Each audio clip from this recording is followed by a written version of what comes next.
This part of the bike build is the part that makes me the most nervous, and that is cutting down the fork steer tube. Now, I've mocked everything up on my bike and made some careful measurements, and I have a line marked on here where I want to cut the fork steer tube down to. And in order to do it, I have two tools I'm going to use. One is this Park Tool SG8 saw guide. Let me see if I can get this to focus. Yes, so I have this Park SG8 saw guide, and this is the saw guide with a wider blade groove, which allows you to use a carbon cutting saw blade, of which I have two choices. I have the Park Tool CSB1, I think it is, which is their grit type saw blade for cutting through carbon fiber steer tubes. And I also have a standard rim grit saw blade, which is just a tile cutting saw. And they're really the same kind of thing. In fact, when you look at these, they're almost identical. I think I'm going to use this one because it's a little wider, and I think it'll give me more stability in the saw guide. But so what I got to do is get this set up. I'm going to chuck up the fork steer in the guide, and then get everything rested nicely, and then cut through the steer tube at exactly the right place. And hopefully I get this right, because if I get it wrong, it's not good. So here goes nothing.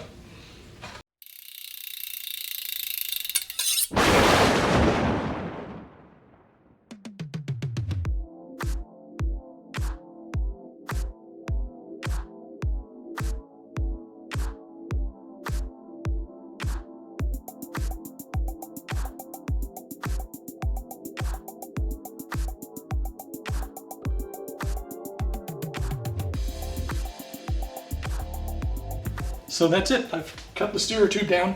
I hope it's nice and straight and square. I'm going to take it out of the guide here and sand it a little bit to make sure that there's no burrs. But fingers crossed I did this right, because it's going to really suck if I didn't.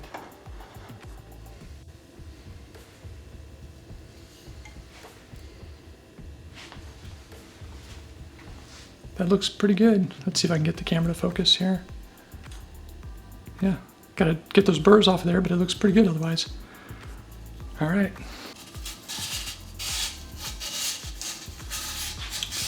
And one thing that I will say is that probably I should be wearing some breathing protection, but I'm being really careful not to make a lot of dust. But carbon fiber is no joke in terms of being a lung and skin irritant. So when I get done with this, I'm going to wash my hands pretty thoroughly and get all this stuff off me.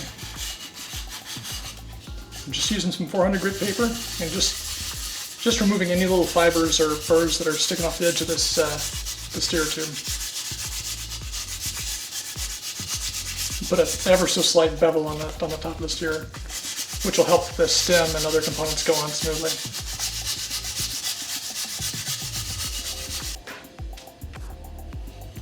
All right, that feels pretty good. All right, I'm gonna go get all this stuff cleaned up, and then I'll come back and put the bike back together. I've got my fork cut down, and now I'm going to bring the bike frame back out here, set it back up on the stand, and I'm going to put everything together kind of finally, like put the headset together and the stem and everything, tighten it up, and get it to where it needs to be adjustment-wise.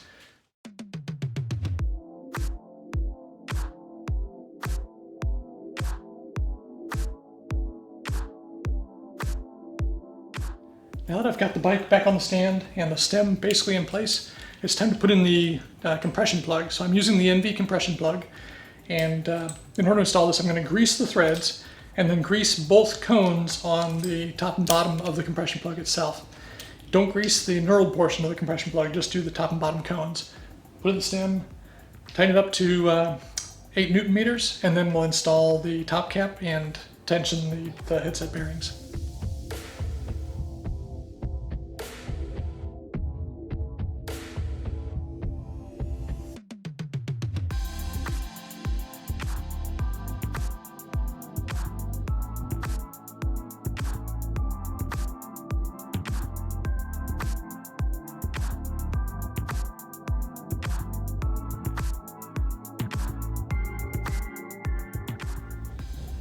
Now that I have the fork, headset, stem, everything installed, the next step is to put in the handlebars. And you can see I've already got these in place. What I did is I took the bike off the stand, set it up on the ground, and then kind of eyeballed the position of the bars, rotation and everything, where I wanted it. And then I've made a couple of marks on top of the handlebars right where the stem clamps it, so that I know kind of where I want it and I can tighten these up. The next step is I'm going to pull the screws out, put some Loctite on them, put them back in, and torque them up to spec.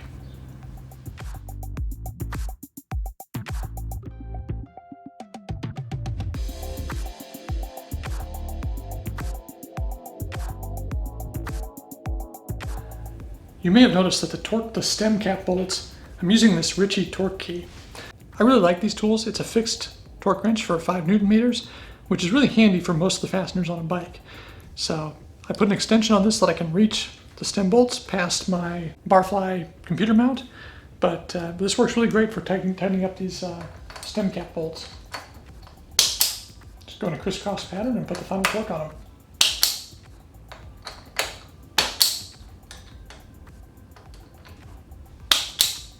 And that's it. The next step, and kind of the final step, aside from taping the bars, is installing the cables. I have a set of Ultegra 6800 cables that came with the group set. I never used these. When I built my Motivis, I actually used Jaguar cables, and so these Ultegra cables just went in a bag and never got used. I'm going to use them to put this bike together now. So it's handy that I saved these.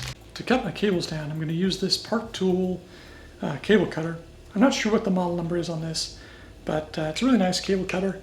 And it has a round jaw, or round cutting surface, so when you cut cables with it, it doesn't crush the cables and mess up the ends too much. So it's a really nice tool for cutting down the shift and brake cables. One tip that I want to give you for putting cables on a bike is to use Velcro cable ties to position the cables on the bars when you're getting everything set up. And the beauty of this is that the cable ties can be moved around, they can be slid on the bars, and they don't stick, and so it's much easier than using electrical tape, and it gives you a good idea where the cables should go, where your bar tape's going to end, etc. So I just take and wrap the cable tie on there nice and tight, and then I can actually scoot it into the position that I want.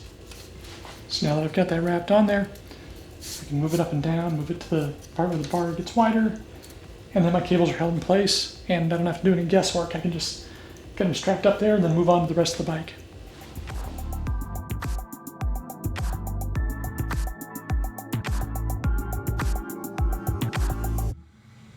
I didn't record the entire process of putting all the cables on the bike and taping the bars because honestly it took a long time and it's not very exciting to watch.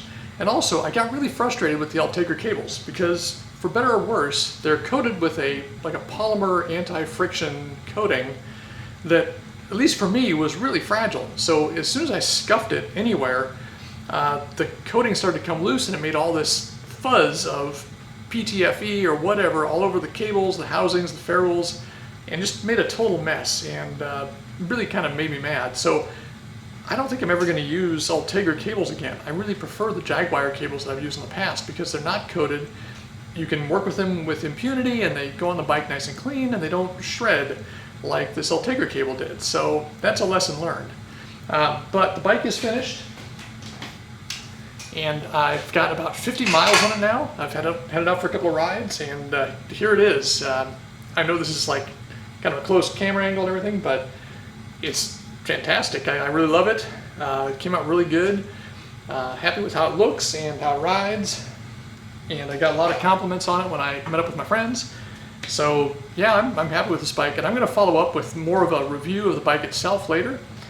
But I hope you enjoyed this series of build videos, and what I really hope is that maybe I showed you something like a tip or a trick that you haven't thought of yourself that maybe was helpful. So if you did like it, please hit the like button and subscribe to my channel, and stay tuned for future videos. Thank you very much for watching.